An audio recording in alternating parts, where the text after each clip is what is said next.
What is the most controversial thing you own?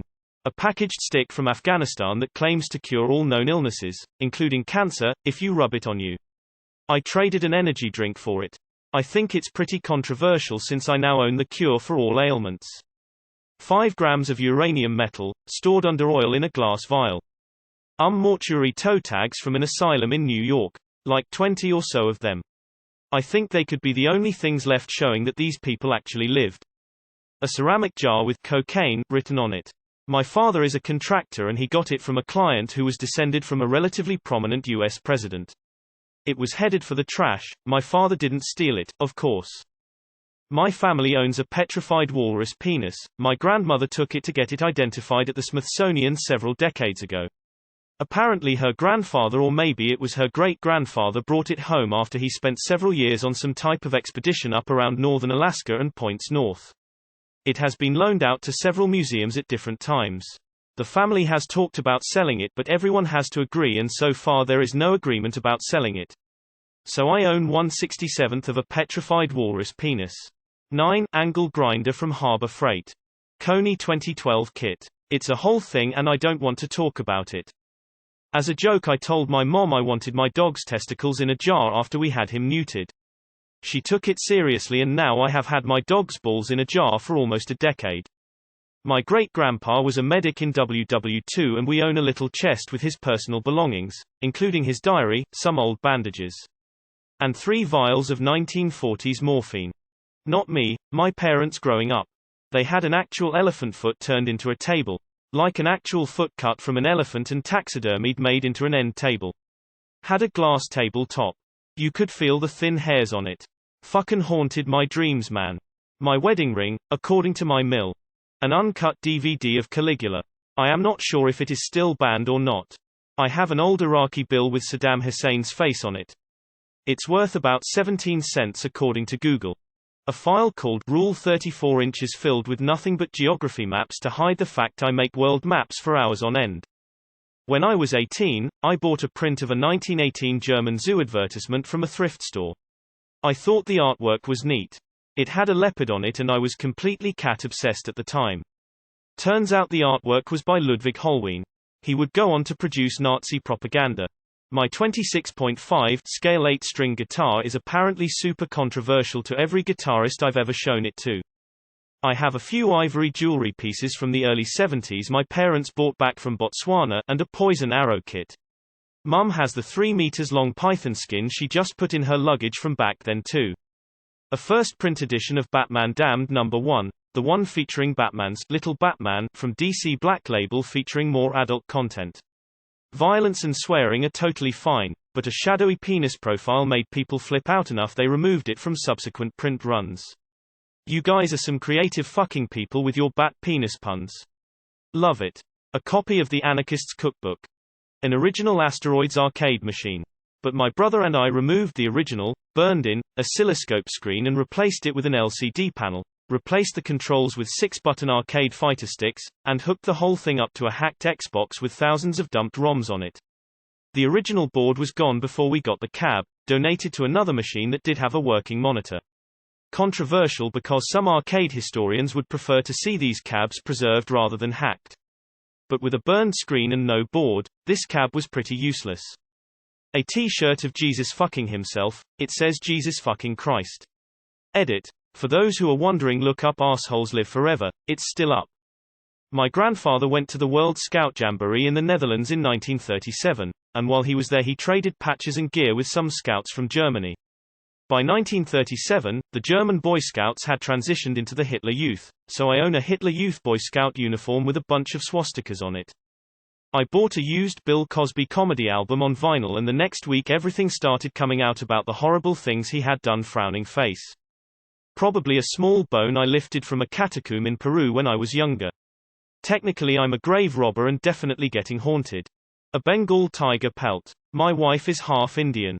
A friend of her family died, and they found a tiger pelt in his belongings. He was early 80s and was born and raised in India before moving to my country, Canada.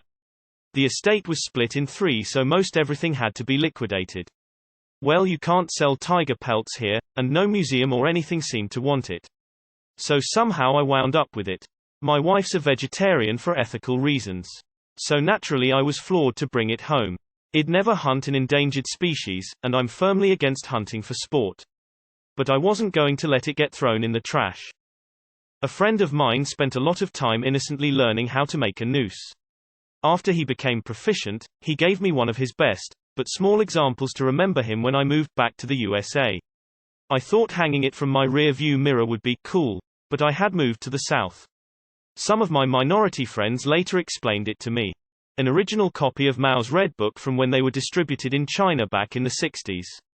Also a copy of Mein Kampf, but I'm not sure about this copy's backstory. One of those toddler leashes lol. Troll dolls were very big in the early 90s. I have a Confederate soldier troll doll in full uniform with flag in hand. Thanks Dad. I have a wood carving of a Peruvian warrior holding the head of a warrior he defeated, standing on the headless dead body. I have a glass vial, small bottle of pure histamine. If anyone would be exposed to this they would get a deadly allergic reaction. I have it double sealed. A switch knife. Technically one with a blade as long as mine is illegal in my area. I don't know, I would rather have it and risk the misdemeanor than not have it with me. Apparently, a full vaccination card. A genuine one. And a mask. A big-ass swastika that was captured by a member of my family in Northern Africa during WW2. Aleister Crowley's Key of Solomon. It's a book about summoning demons. It's just a curiosity piece. I have a BDSM picture of Jessica Rabbit signed by the woman who voiced her. Update, it's this image and signed by Kathleen Turner. I wanted a chinchilla really badly as a kid, but my parents said hell no. One Christmas my grandma got me a teddy bear made out of Chinchilla fur. Luckily my parents told me it didn't hurt the chinchilla, it's just like getting a haircut for them, but they were like what the fuck to my grandma. I now know better and am also like what the fuck grandma. A piece of a radiation bore drill encased in resin. It has a cloud floating above it in the resin where the focal point is. It's safe now, bizarre to think about, and probably illegal as fuck for a civilian to acquire today. Crocs. A complete ivory and ebony chessboard bought a sale of confiscated poacher stuff to fund elephant preservation. When I lived in Zambia and was on holiday in Kenya. My dad bought it and I got it as a hand-me-down. We were friends with someone who owned an animal sanctuary and their security had shot the poachers as far as I remember. They had a parentless baby hippo as well. It stole my sister's chewing gum and tried eating their cat. It was moved further away from the main houses after it tipped over their Land Cruiser. An ornate, Boer tobacco jar from the 1800s. My great-grandfather looted it off a dead militiaman during the Second Boer War. Nazi memorabilia from my grandfather who killed Nazis in the 60s and 70s. A small horse figurine made of ivory. I have a small collection of horse figurines, and it was a gift from my grandmother from when I was little. Nothing I can really do about it, but I still feel a little icky for having it. A canvas painting of me, male, getting tag-teamed sexually by my two favorite League of Legends characters, one of which is a monstrous character. One of my friends had it commissioned for our Secret Santa last year. Edit, it's Cho'Gath and Garen. Not going to put up the pic but I'll paint a word picture. Cho'Gath is behind me with his purple barbed phallus in my ass. Garen is in front of me licking my nips. I am wearing nothing but my favorite Ray-Ban sunglasses and a wizard hat. My friend made sure my own package was comically small.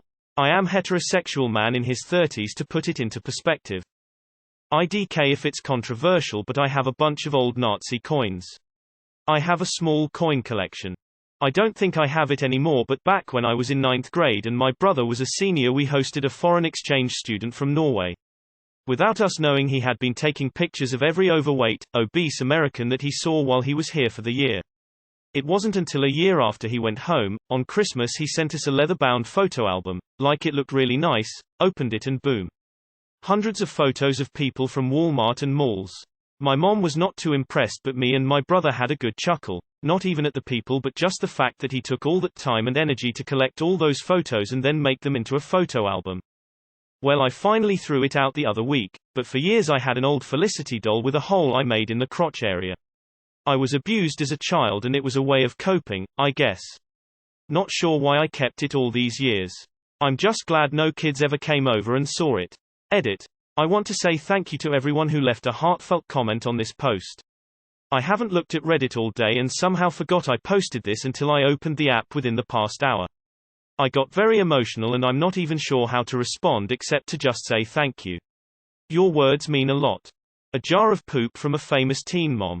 My Scottish family crest is a hand holding a severed head on a sword. The owner of the head is a Moor who allegedly was wanted by the king. The reward was land. My ancestor caught this guy, cut off his head and brought it to the king. Pretty controversial when you know what a Moor was. You ain't getting me this time, police.